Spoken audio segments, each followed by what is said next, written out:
Hello everyone, my name is Dr. Lila Besenyei and welcome back to my channel, or welcome if you are new. This channel is about practical tips to improve your health. But health is much more than just physical health. It's about emotional, financial, physical, mental health, and I like to think about the whole picture when I want to solve a problem. And make sure to subscribe to my channel and like this video if you like the topic. So let's continue with the video.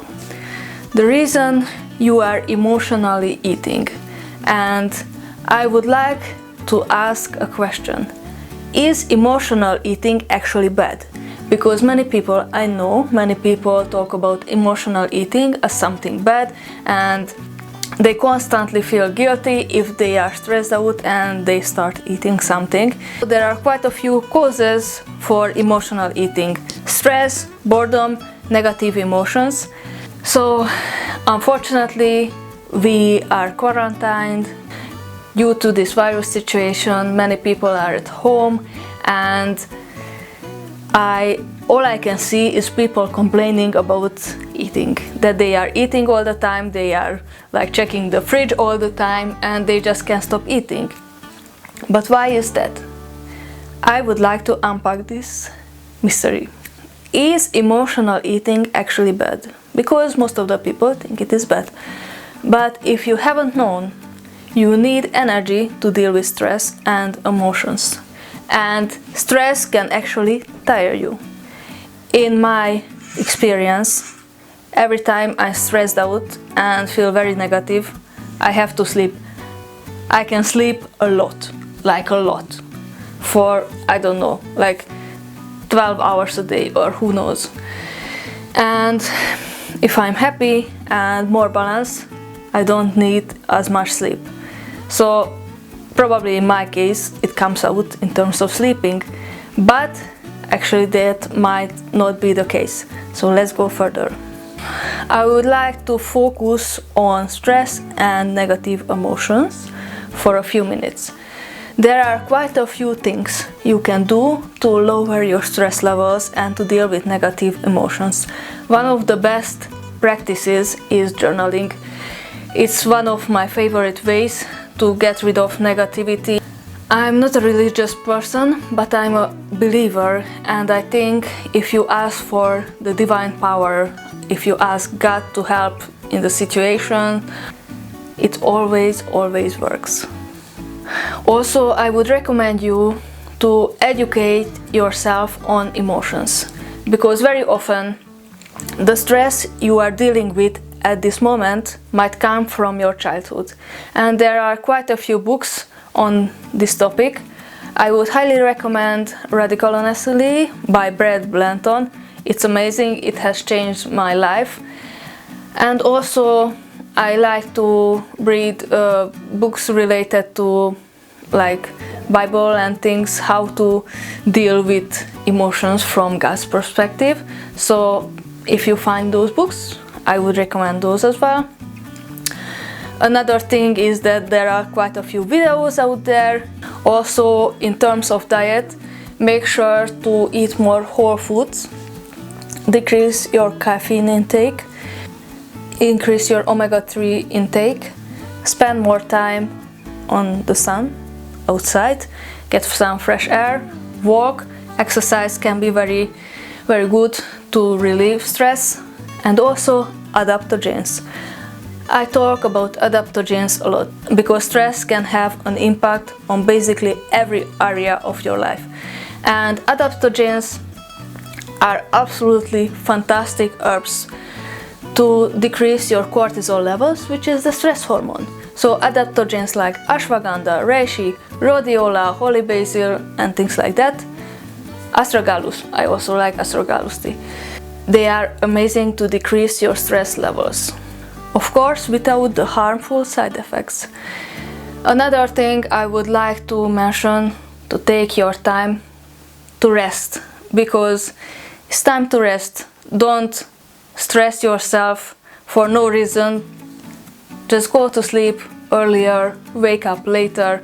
You have time. If you don't even have to work, you have enough time to get more sleep in. Nobody rushes you at the moment, so take your time to rest, and also take some time for self-love practices like face masks, detox baths, massage, and things like that. What I've noticed personally is that the way you start your morning is key, and if you fill your brain with positivity in the morning and that you are in charge and you have the power of decision every day, that can change your day. And also find a hobby, because gardening is amazing, for example, to relieve stress. Now I would like to talk about boredom, because people say that you are eating because you are bored. Well, from one aspect, this can be the case, but in this case I would recommend you to find a hobby. Try the things you have always wanted to try.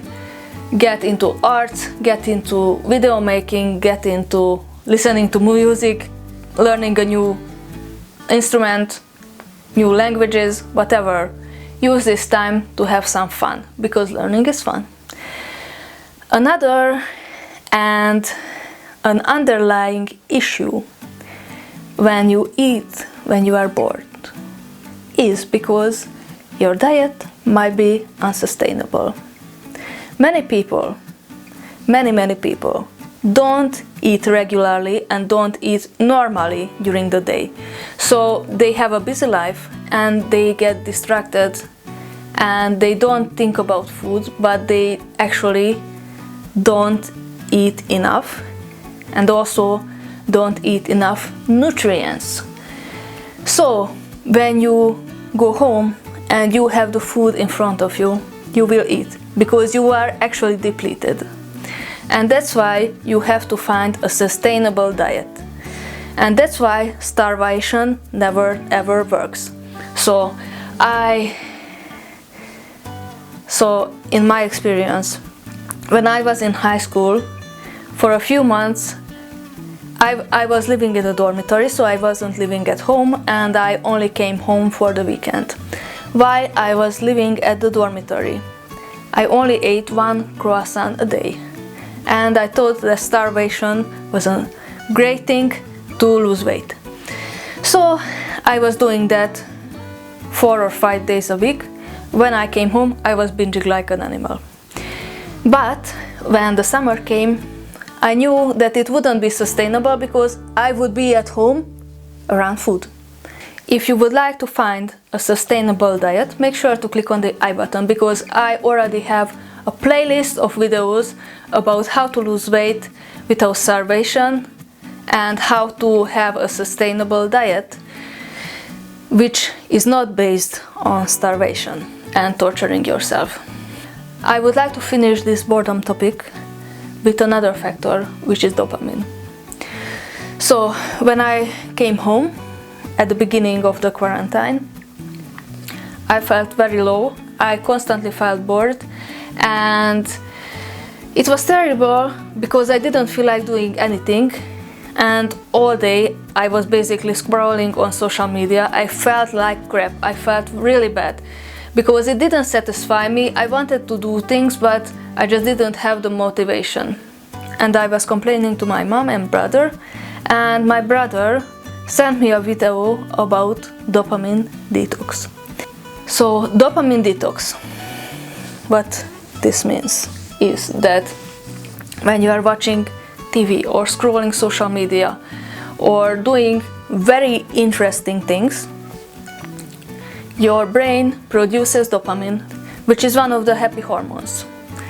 But the negative side of this is that you can get used to it, and you can get used to a certain very high level of dopamine, and therefore everything else will feel boring compared to that.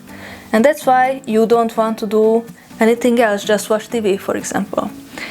So the way to solve this is to do a dopamine detox, which means to stay off of social media or TV So you can do this for a day, or you can choose certain activities you don't want to do during the day to detox your dopamine levels. The way I did it was that I limited my social media time, and I also limited my time on YouTube and movies and things like that. And when you feel bored, don't fight the boredom. Just sit in the boredom. And actually, boredom is very good for creativity. So after feeling bored for 10 minutes, you will certainly want to do something like less interesting, for example, drawing or writing a book or working on your business or whatever.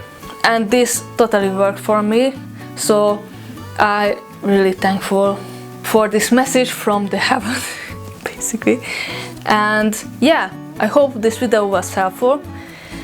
Make sure to check out my playlist, subscribe to my channel, like this video if you enjoyed this topic, and make sure to share this with other people, because everybody has time to watch videos now. Have a wonderful day. Thank you for the time. Thank you for watching, and stay safe, stay healthy. Bye.